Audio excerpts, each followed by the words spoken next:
আমি স্বয়ং আমি শব্দ থেকে উৎপন্ন হয়েছি। আমি হতে সকলের সৃষ্টি, আমি হতে এই বিশ্ব ব্রহ্মাণ্ডের সৃষ্টি, আমি হতে কর্মের সৃষ্টি। আমি হলাম সেই যার মধ্যে আমি নেই।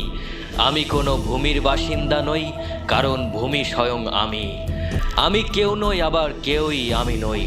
আমি জ্ঞান, আমি সৃষ্টি, আমি চেতন, আমি সব কিছু, আবার আমি কিছুই নই।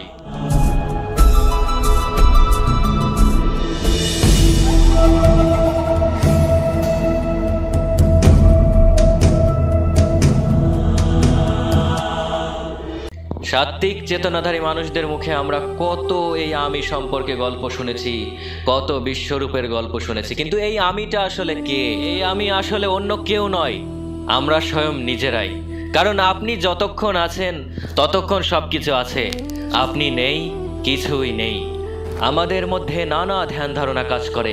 দেহের সীমাবদ্ধতায় আমরা যে সব কর্ম করতে পারি সেটাই হচ্ছে স্থূল আমি। আমরা দেহের সীমাবদ্ধতায় যেই সমস্ত কাজ করতে পারি না, সেই সমস্ত ইচ্ছা স্বপ্নের মাধ্যমে পূরণ করি, কল্পনার মাধ্যমে পূরণ করি। আর তার মধ্যে আমাদের দেহ না থাকলেও আমাদের অহংকার আছে, আমাদের অনুভূতি আছে।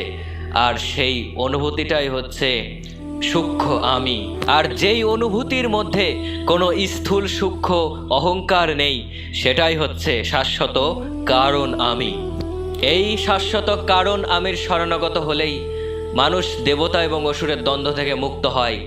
শীত উষ্ণ, সাত্ত্বিক রাজসিক তামসিক সব কিছু তার কাছে তখন সমান। এই শাশ্বত আমির শরণাগত হলে মানুষের থাকে না কোনো অহংকার, থাকে শূন্যতা। আমি কে? কোথা থেকে এসেছি? আমার স্বরূপ কি? আমি নিজেকে কেন ব্যর্থ মনে করছি? কেন আমি কাঁদছি? কি হারিয়েছি? জন্মের আগে আমি কি সঙ্গে করে নিয়ে এসেছিলাম? আমি আজ অন্যের রক্ত দিয়ে স্নান করছি, অন্যের চোখের জল দিয়ে নিজের তৃষ্ণা মেটাচ্ছি। এগুলো কি আমার চিরস্থায়ী স্বর্গ সুখ? আমার এই ক্ষমতা কি চিরস্থায়ী? কিসের এত অহংকার? কি নিয়ে আমি নিজেকে গর্ব করি? এমনকি এই শরীরটাও তো আমার নয়, প্রকৃতির অংশ থেকে ধার করা। তাহলে আমার স্বরূপ কি? শেষের দিনে এই শরীরটাও তো এই প্রকৃতির অংশে বিলীন হয়ে যাবে। মাতৃগর্ভ থেকে ভূমিষ্ঠ হওয়ার পূর্ব মুহূর্তে ছিল না কোনো স্থান, ছিল না কোনো সময়, ছিল না কোনো আত্মীয়তা।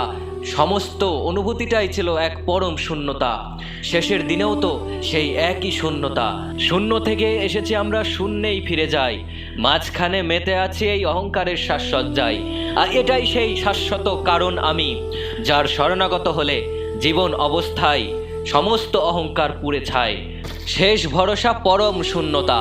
আর এটাই সেই কারণ শ্মশানের সমতা।